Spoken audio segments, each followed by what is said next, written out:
right, so let's get started. I'm going to actually, I actually just built this particular deck today. Can you guys all see this okay? 5 stages of startup fundraising sales cycle.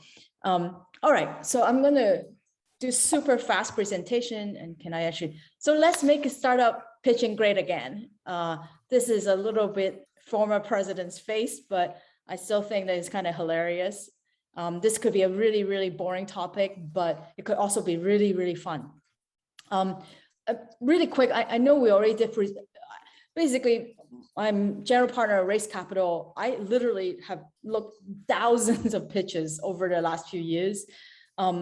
And so I am basically coming from, when I built this particular conversation, is kind of looking into myself and what the psychology as an investor and how I would say it to myself if I'm a founder and entrepreneur again. So I don't want to go in too much about.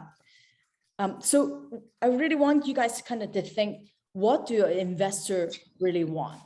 And it's essentially every single investor wants to invest in somebody look like this, and then 10 years later look like this.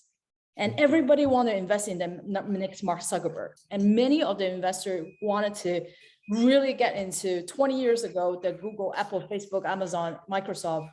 And investors are super excited about investing in tech right now, because if you look at like the top 10 market cap, even except Aramco, there's really pretty much everybody are tech in terms of the highest market cap in the world. So you are getting a lot of eyeballs, and in some sense, like I really think that technology is the future. But what do you really want? You want money? Please give me some money. And you want your investor to help you. And of course, all the investors will always act like they want to add value, even if they don't. And there's really the whole cycle of 5 stages to start with fundraising. From you really right now, you're getting so excited because you're getting ready for the investor. And then you realize when you're identifying and qualifying investor, you start to realize there's a lot of surprises in which you'll see later on. And then you find out getting access to some of these guys are really tough, because some of the investors don't want to talk to you.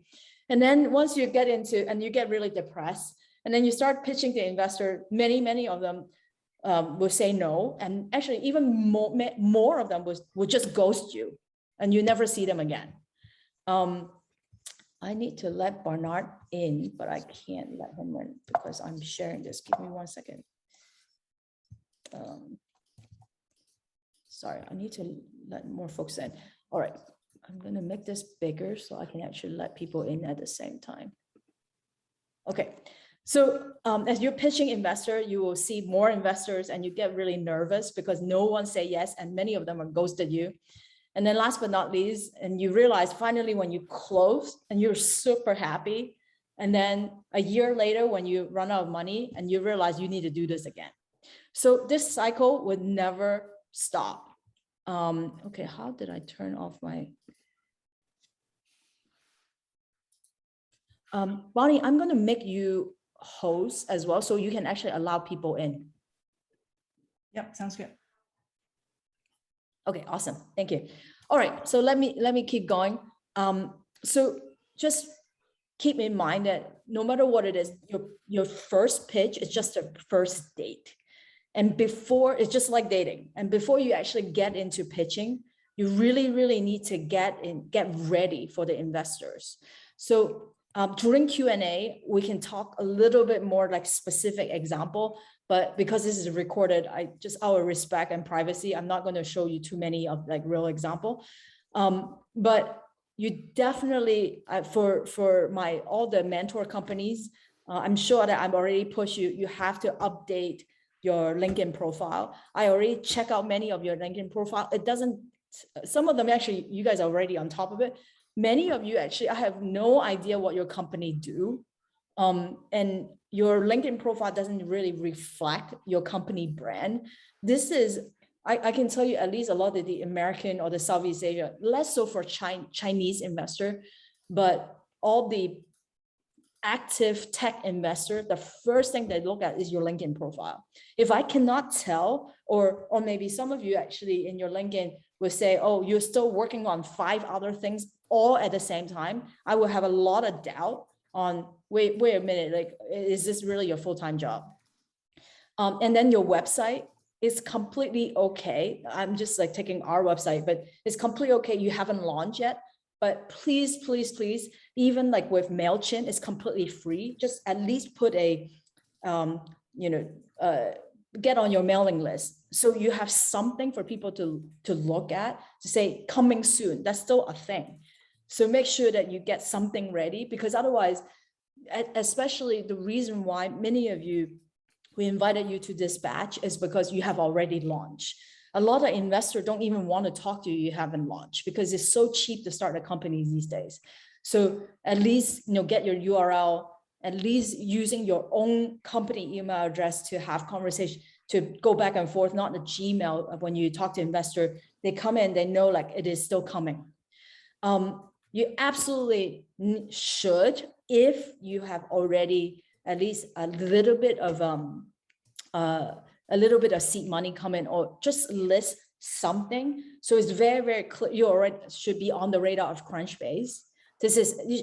All these description should match with what you say on LinkedIn. This is absolutely super important for you to update, because investors do look at that just to check out who else have invested, how much have you raised so far, who are the founders, because anything you sort of doesn't match up is spook the investor. They just don't want it to talk to you because they don't think that you're actually a company yet. Of course, everything I said so far is fairly Americanized, but most of the investor in Southeast Asia, if you guys are thinking about going like South or Japan or Korea, they pretty much follow the US way in terms of like looking people up. All right, next. Wait a second. What's wrong with this? There is something wrong with my. All right. So after you set up all these basic information, of course, you need to have a deck. And I will go emphasize like certain topic that we should focus on in terms of what I usually look for in a deck. But in general, traction, product demo, market size, pain point, product, team, tech, IP, business model, competition, market trends, any government regulations. These are like pretty much some of the basic things that you should capture in the deck. But again, if you haven't launched it, you obviously won't have traction. If you have not turned on monetization, you obviously have no revenue. But people usually like to see some numbers. And then if you want to go an extra mile, you're super ready, like for investor, you really want to do fundraising.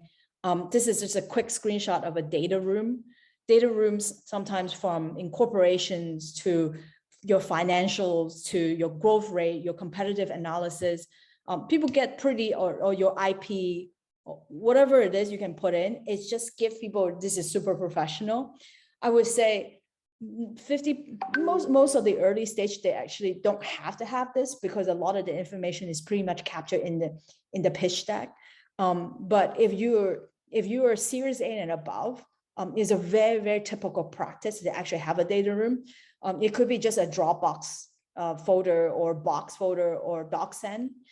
These are all common tools for you, or Google Doc if you want. We in the Valley, people tend to use a DocSend for sending pitches, because it actually captures which pages and how long you spend, like whoever that you give to. And then you also can like password protected and all whole 9 yards. If you pay even more, you can do watermark, so you can capture people and make sure that they don't send it to random people. So all these are available if you really want to get into like super detail. And then sometimes I included a source here, because recently we, with FTX permission, we actually share this particular deal memo public, and sort of like the history of 2 years ago, why invested and why we invested it again. So you can actually find some deal memo example. I would say 90% of the companies don't do it. But when you actually do it, not obviously put a fund logo on it, but just a deal memo of everything in writing. So super thoughtful in writing about how you think about competitor, and how you think about, I'm going to, for those of you, can you mute yourself so we don't hear you outside? This actually, for the 10, actually maybe not 10%, for the 1% of the company who actually does this is super impressive. The one time I actually got a deal memo that's literally just like a Notion or a Google Doc, almost guaranteed second meeting because it's so thoughtful. All right. Next is, let's move on. So this is stage one. It's all about getting ready, making sure that when an investor Google you, everything checks out. Now I'm going to go into identifying and qualifying an investor. So I just think this is so funny. Investor relations like a boss. And it's all about finding investor founder fit. And even their investors sometimes will look at you and love at first sight. It's just that there are good investor, bad investor, and ideal investor. There's no right or wrong, but there are other certain investors just better for your company and you than others. So yeah, just don't expect that this investor looking guy and say, I love you, I'm going to invest in you. It just never happened. I actually created the source. I'll send it on our WhatsApp right after this. This is public for you guys. I actually started a investor tracking list for things that when you start doing research, this is the list of things that you should look at, from fund name, investor, location, website, Crunchbase, fund size, title, LinkedIn. And I wanted to quickly, actually, I'm going to stop this and I'm going to click on this and share my whole screen. Give me 1 second. Oh, now, Bonnie, you need to let me share back because now I'm not a host anymore. All right.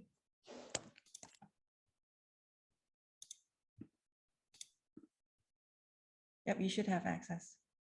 Okay, great, awesome. So I'm going to quickly show you this. I want to quickly show you this for the reason of a few things. One is you guys should understand the location of the fund, the likelihood of a fund in the US to invest in Hong Kong. Although I think because of COVID, thanks to COVID, a lot of the international, let's say somebody in Singapore, the likelihood that of them in Hong Kong is possible. The likelihood of somebody in San Francisco to invest in Hong Kong, the possibility is not as high. But this is why it's important to see, first off, do they have location in your location in Hong Kong, in this case? Or I would say in US fund, 80-90% of their portfolio is going to be in the US. But I think our justification, our means all of us, if you are going after US market, or let's say you're pitching a Southeast Asia, you're going after Southeast Asia in terms of your market expansion, then it makes sense for somebody who's the location of the fund is in that geography, if that makes sense. And then please spend time to go through their website because they pretty much will tell you who they have invested in. So you can figure out if they have already invested in your competitors. Otherwise, don't even bother to pitch them because you will give out a lot of information away that you may not realize just because you didn't do your homework. The fund size of a fund is important because you can pretty much tell, let's say a $10 million fund of the fund size, and a lot of these are completely public. There's no way for them to be your lead investor. So I would say for Asia, Asia is also getting really expensive, at least 100 million or more. If not, they cannot lead. So you can prioritize accordingly, depends on the size of the fund. And then the title matter is a bit more because it doesn't mean that you shouldn't talk to a principal or associate because a lot of the groundwork is done by the associate, or so do not discriminate based on title, but you do need to realize that based on the associate and principal, they will be the one to help you to schedule the second or third or fourth or whatever meeting with GP or partners that can make decision to invest. And then the link in URL is all that is really about if you can find some commonality, because sometimes I say, if this person happened to be your alumni in the school that you went to, or you used to work at Siebel, Oracle, Autodesk, all these places where Bonnie and I met when I was working at Siebel, so it's many years ago. You can always find somebody in common to make introduction. That is so much better than you do cold outreach. And then you can also tell by going to Crunchbase how many deals they have done in the past years. So sometimes it saves you time for even ask the question during the pitch meeting, because then you can tell if they are active or not. Because there are a whole bunch of people who say they're an investor, but they haven't done any deal in the last year. So they're pretending to be an investor. They're just wasting your time. So if you're looking at the fund itself and their listing, then you will know. And then a few other things, sometimes you can tell by the website, sometimes you cannot, because what location they focus. Let's say, for example, I was talking to a handful of funds before COVID, a handful of funds before COVID. They were very Chinese fund, but super active in India. You can sort of tell from the website, but you can't until you talk to them. So this actually varies, may be different from where they're located. So it's important for you to ask. And then what industry they focus on, any famous investment. So then you can sort of see, oh, maybe you can mention certain things so that you could suggest, oh, I'm really interested in talking to you because I would love to do partnership with X, Y, and Z company that I saw you invested in. And then if you really can't tell by how big is the fund is, you should ask them, do they lead or follow? Basically, is that, are they going to be the one that set the terms for you or not in terms of valuation and how much they're going to put in? Have they invested in your competitor?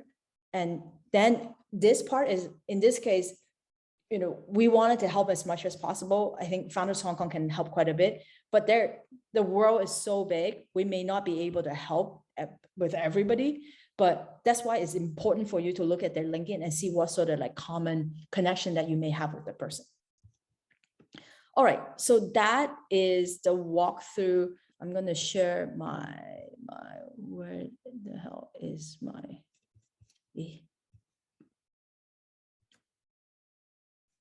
wait 1 second.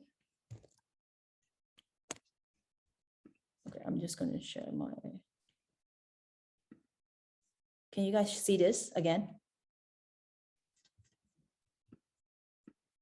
You can see my desktop now, right?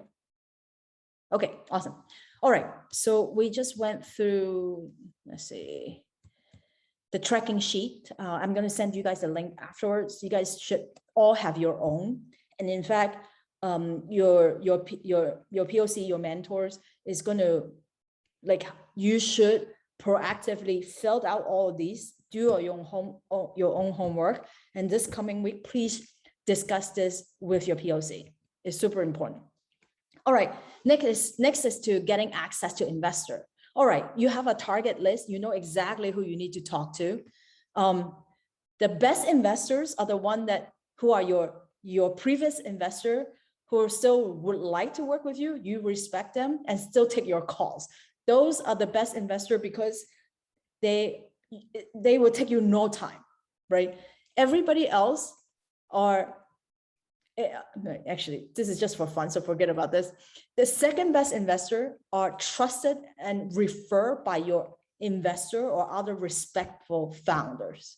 So therefore, referral and warm intro is always the best way to access investor. And if you really, really need, because somehow you just don't have access to, you have no friends for some odd reason, I'm very, very sad for you, then somehow you need to do cold email.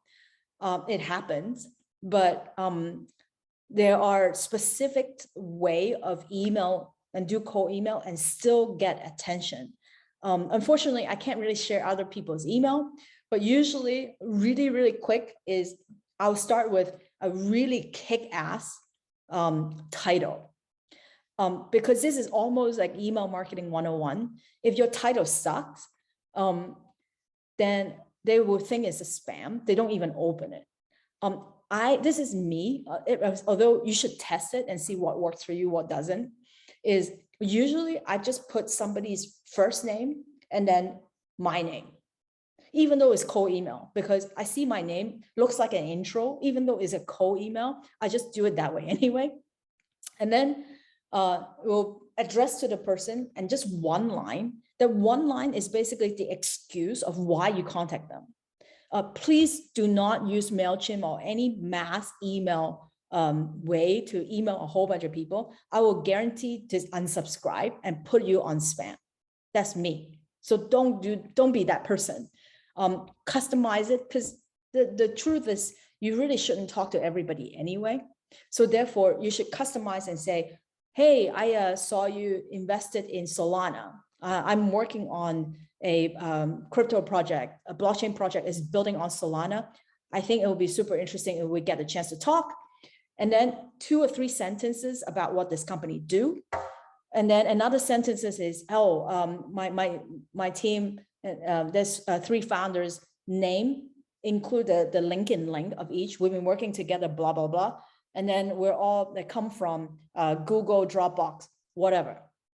And then if you have launched, then just bullet point, maybe 3 or 4 things. We already launched. Initial traction are 10,000 starting up. We already like a GitHub of 5 million stars, or whatever you think that are interesting, quantifiable things that you want to brag about. Ideally, your cold email is, you don't need to scroll it. Just you open it. I don't need to scroll it. I see it on my phone. Interesting. I have absolutely responded to cold email because it's so well written. And then ask for, love to pitch you about this. We're raising our seed round. Love to share and then show you our deck. It's up to you to include a 1 sheet or a deck. But usually most of the investors, if they want to talk to you, they will respond, can you send me a deck? So be ready for that. If you're raising seed, most of the time, investors do not sign NDA. So don't send things that you don't want to show them. NDA is really mostly for Series A and above. And I have signed NDA for later stage, but for seed stage, if you're like trying to get an investor who look at thousands of deals to sign an NDA, I will guarantee you, you just won't even get the pitch meeting.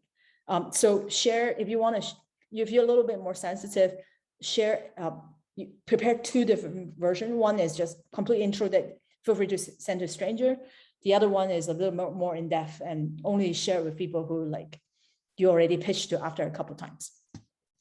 All right, and then, so I talked about warm intro, people who have invested in you before, your founder friends. Maybe you do cold email with the format I just described, but sometimes that's why Founders Hong Kong exists. Use us for intro. This is from the Silicon Valley in the show. I think it's just so funny. All right, let's move on. Stage number 4 is pitching to investor. So pitching to investor, I'm just going to be especially for first pitch, you just need to remember an investor cannot, or will never invest you the first time they meet you. Forget it. It won't happen. Because of that, the only thing, even though you think the first day is amazing, literally amazing, you have only one goal, is not to get the investment, is to get the second meeting. So what do you need to cover in your first pitch? During COVID, it's tough. And if you can meet face-to-face, great. But I think these days they're going to always start with a phone call and a Zoom. The good thing is everybody is pretty comfortable with Zoom, so you can at least see their face. You don't actually have to. I actually would rather you have a conversation than share a deck and hide your face. Because when you're really into the deck, you don't see the reaction for the investor. So it's actually better to cover this conversation without sharing your screen, but still cover most of these things. So what are you building? This is the Facebook, like when it's not that beautiful. It's just really literal. This is what we do. And it just talks about is an online directory, connect student. What's the problem? This is Airbnb. Usually I will play games and have people to guess what it is, but forget it. We don't have time. So this is Airbnb. It's very, very simple. If I would critique Airbnb deck, I would be like, price is concerned because it's a wide range. And maybe, 90% of the hotel is X, Y, and Z. And it's very difficult, like quantifying a little bit more if you're talking about the problem. How does your product work? I think most of the Hong Kong founders I met spend way too much time talking about how the product work. If it's for everybody else, let's say with Silicon Valley, usually they just don't spend enough time talking about it. I think most of the Hong Kong founders I met spend way too much time. So I will highly encourage you guys just to time it. If you have 1 hour, okay, maybe 10 or 15 minutes, maybe leave till the end, like a cliffhanger, use it as a product demo. So then show it how it works. But don't start with this, especially not for Hong Kong founders, because I met most of you, we end up just talking about how it works. And I never understand how the business work or how the business is, how you guys doing. So the product side is something that you guys are doing really well. What's your traction? A LinkedIn chart that looks like hockey stick growth is also cool. But if you haven't launched yet, just at least be able to say, this is very 500 and YC style. What's your month over month growth? If you have no month over month, week over week, but obviously, if you've been already operating for a couple of years, then you can see year to year, whatever it is, just think your whole purpose is this company is fast growing. If you decided to do a brick and mortar companies and grow like 20% a year, no problem, but you are not a startup and most venture investor will not be interested. How do you make money? You don't, again, this is Airbnb. You don't need to know how to make money from day one, but you need to think about it, because these days, everything is pretty much public and online. You're B2B, right? B2B, is it like SaaS or subscription? Or do you take a cut of the transaction? Or do you directly do like enterprise sales with licenses? If you're like more B2C, then okay, same thing, it's subscription. Do you buy a product? Is it whatever? Like that is pretty much well thought through these days. So you should think about it and then do competitive analysis so you can like compare what your competition do versus what you're planning to do. Team, always great to include photos of your team and then have a little think about like what can you use to brag about yourself and your co-founder. A lot of these folks, this is actually not that great either. This example is no good. I will put another example later, which is, okay, maybe the school that you guys went to, maybe the companies that you went to together. It's always so good, make an investor feel better if your co-founders or your team have worked together before. And don't get me wrong, like there are always cases where you met at an event or you met in a meetup and it really worked out. But unfortunately, most of the companies that have done really, really well, especially the co-founder situation, is they have worked together before, because most of the companies die not because of competition, sometimes they run out of money, is because founder conflict. You just fight. And this happened quite a bit. So it's important to point out the dynamics that you guys are a coherent team, that you will work really well together. Who are your competitors? This is such a typical competition. It's always you're in the top right, always. So I don't care like what your axles are. You just need to basically be able to explain why you're going to beat your competition. This is a super standard competition slide, but be prepared, the investors will quiz you, because if on the left-hand side, so let's say in this case, Craigslist, at the time, Craigslist is super popular. It still is actually. How are you going to beat that? And so you really have to pick like what is your killer feature to measure against them. What do you want to show? so this is basically a repeat of the slide deck. So your slide deck, which you probably will follow up after you're done talking to them, and your conversation need to match. So you need to memorize your numbers. If you are, and usually I would suggest one person to pitch one investor. And then always bring on your co-founders or other team member to be on the pitch, because your whole thing is to, well, this whole dress to impress, you're in Zoom anyway, you can be wearing shorts, but at least I highly suggest with most startup, they just wear a t-shirt with their company logo on it. That's the best way. That's the default dress code. But what I want to say earlier is, usually it's good to have one-on-one. It's very difficult to build relationship with anyone, 2-on-1 or 3-on-1. It's almost impossible. You need to have that conversation. It's better to do it one-on-one. Show confidence, like Obama, super competent. Just if they ask you a question, which is great sign if they ask you questions, because now it's a conversation, not a pitch. You want to have a great first conversation with the investor, not purely a pitch. You need to show that you're super confident. You can answer most of the questions, remember your numbers. But even if you don't know something, make an excuse so you can follow up, and don't be afraid to say, I don't know. Be concise and clear. And okay, what not to do in your first pitch is, don't tell me your life story. Because sometimes I get it. There's a really strong reason why you work on a particular thing.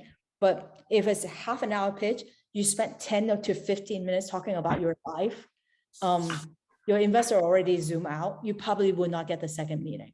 So focus on the business. They would want to know your life story if they're really interested in you. I am known for saying this, even though I do a lot of PR for our fund and for my companies. PR is not real traction. KPIs, the KPIs for your companies, regardless of your marketplaces or SaaS or whatever. Because I see a lot of Hong Kong decks sometimes like have all kind of award, or I don't know, SCMP coverage. It's cool, but that's not the priority. This is nice to have. So don't put this front and center, but it happens to have some logo, great. But I don't count as real traction. Buzzword everywhere. And please don't do another, I'm the blockchain plus AI plus VR combined. Like this scares me, because all you're chasing are the buzzword. Again, what really will make you win are your focus on building the business, not trying to chase some really cool technology. Anyway, so to close the pitch meeting, so you should time it correctly. So do 10 to 15 minutes about your company. And then if they ask for a demo, keep it super short and sweet, because you do want to make sure that it's a conversation. There's a whole bunch of questions you should actually ask your investors, from how many investment have you done? Where are your offices? What stage, vertical? Basically, the whole spreadsheet that we went through earlier, you should ask all these, except there are certain things that you can't put on a spreadsheet, which is, what is your decision-making process? What's your due diligence process?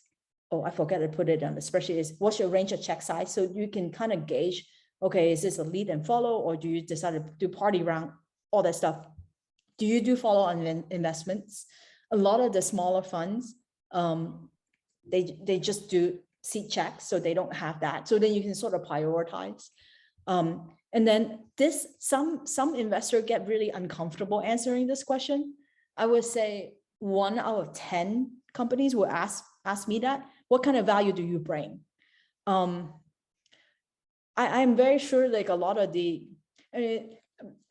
funny thing is the typical Hong Kong investor is going to say, I'm going to be your customer, or I'm going to bring you this real estate company and that jewelry company whatsoever. This is only like the first 2 or 3 things I can do. This is not going to last forever. So if we're going to talk about it more, I'm sure, but if there's any sort of local Hong Kong companies are trying to say, hey, I'm going to like take a board seat. I'm going to have MFN. I'm going to bring you the first 3 customers. I need to take 50%. Please run as far away from this investor as possible, because that is not adding value. In fact, they're going to stop you from getting institution money down the road. So you can sort of gauge what kind of investor this person is based on how they answer this question. All right, 5 more slides. We're closing the investor. Closing the investor, what do you do after your first pitch? Is all about following up. In fact, ideally, write your follow-up email is pretty much the same to everyone. So you should already have your follow-up email done before you talk to the investor. And you can hit send right after you're done talking. Say thank you, recap some of the high-level things that you talk about, include your deck, data room, deal memo, if you want. Like, you don't have to do all these extravaganza. The deck, in some sense, is already enough, especially you doing seat, but it's just this extra credit thing, make people super impressed. If you already have a lead investors, already set the terms, usually the speed in the US is quite fast. The save or like the nook part, probably after they confirm, okay, if they already say, oh my God, I'm gonna invest, you can send it over. But I apologize. I think like the first thing I'm gonna remove is first follow up, no save. But after the second or third meeting, if they have indicate, you should like give them some deadline, give the save so they can sign quickly. Recap the team, recap the action item, ask for a follow-up, ask for phone calls. Ideally within the next 7 days. Otherwise you will lose them, because most of the investor, they may take some notes. Like if they're not professional, they won't remember. All right, so last but not least, as I mentioned, your pitch is all about getting the second date. This is everything that we just talked about. Is all focused on your first pitch and first meeting.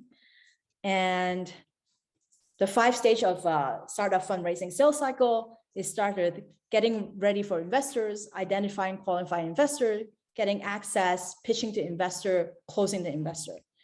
I actually have a funding newsletter that I send out that go out every single Monday morning that actually talks about what is happening in terms of Silicon Valley by sectors, who raised what from who.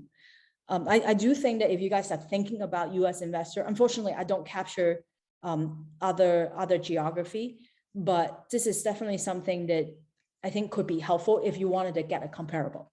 All right, with that, I'm going to stop sharing. We're at exactly 45 minutes. And now, Bonnie, probably we can stop recording and then just do pure Q&A.